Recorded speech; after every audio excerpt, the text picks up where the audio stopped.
Will Felicia Hardy the Black Cat be key to helping Miles capture a group of upstart super thieves? Well, let's hop into the pages of Miles Morales Spider-Man issue number 38 and find out what happens next together, shall we? So then as the book opens up, we catch back up with our brand new super thieves, Inari and White Cat. They're on their way to meet their new mysterious boss, and it's along the way we actually learn a couple interesting things about them. For starters, their names. Inari is Monica Mori, and White Cat is Lance Lewis. You gotta love that Stan Lee-style name alliteration is still alive and well in the year 2025. Keeping with things these two actually have in common with Miles Morales, they are maybe biracial or at the very least bicultural. Monica speaks fluent Japanese and Lance actually speaks fluent Cherokee, a thing they use to actually talk around. The guy who hired them, who is actually revealed to be none other than Black Obsidian. Don't remember this guy? Well, he was one of those new criminals who was using rabble technology to commit super crimes, though now, in the wake of the gang war, a power vacuum has been created and Black Obsidian has decided to move right on in and make himself a gang boss. After all, why risk your own neck getting beaten up by Spider-Man when you can get other people to do it for you, especially people like Inari and Black Cat, who we learn actually have street debt with this guy. Meaning, in a very cruel bit of irony, they were robbing people with street debt to pay off their own street debt. A fact of which White Cat and Inari are not happy about at all. They just need to pull off a few more jobs and hopefully they'll be out from under Black Obsidian once and for all. Now back over with our hero Miles, he ends up getting picked up from school by Felicia Hardy and Misty Knight, a fact of which makes Ganke very jealous, and I mean, can you blame him? Felicia has agreed to help, putting her own expertise as a former cat burglar to use in cracking this case wide open. Miles is slow to trust her. In a nice bit of continuity, the book does remember that the last time these two met, it wasn't exactly on the best terms, but unfortunately Black Cat is their ace in the hole right now, and the other Spider-Man has vouched for her, so it looks like it's all copacetic. Miles mentions Inari's ability to manipulate the electrical light spectrum and how it messes with his own cloaking ability. Stranger still is White Cat, gifted with amazing luck power.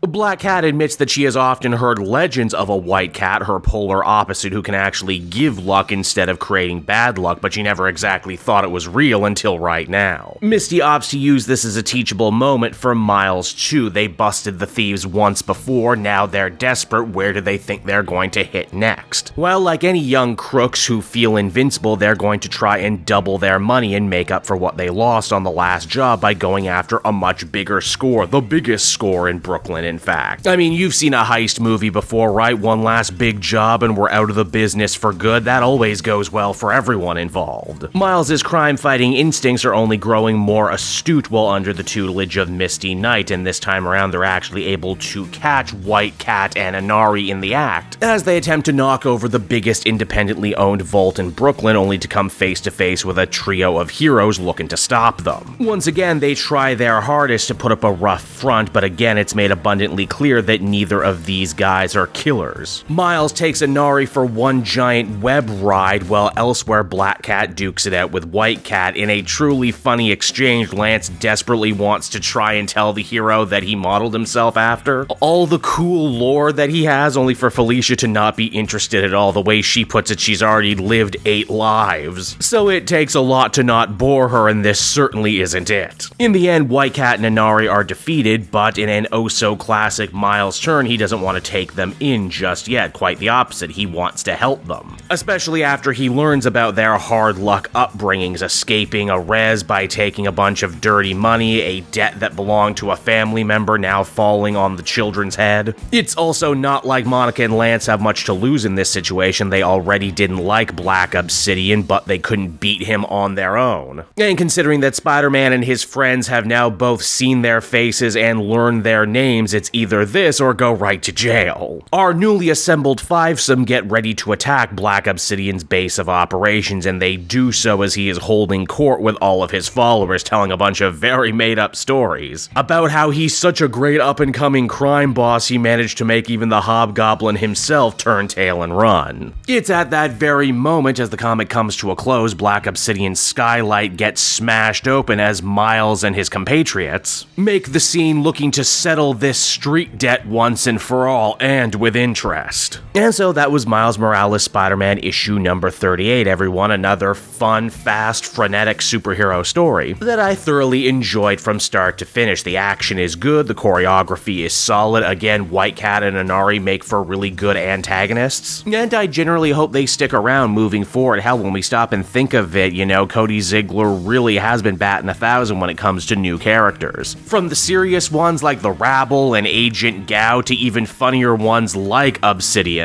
Or Zip Zephyr, who just when you think you're never going to see them again, they end up coming back and have new fun and interesting things to do. It also just feels so much like classic Spider-Man. It's all those things I don't get by reading the main Amazing Spider-Man book anymore I get here. Overall, I'd give this one another very strong and consistent 8 out of 10. Can't wait to see how this arc closes up, and I can't wait to see what Cody Ziegler does next.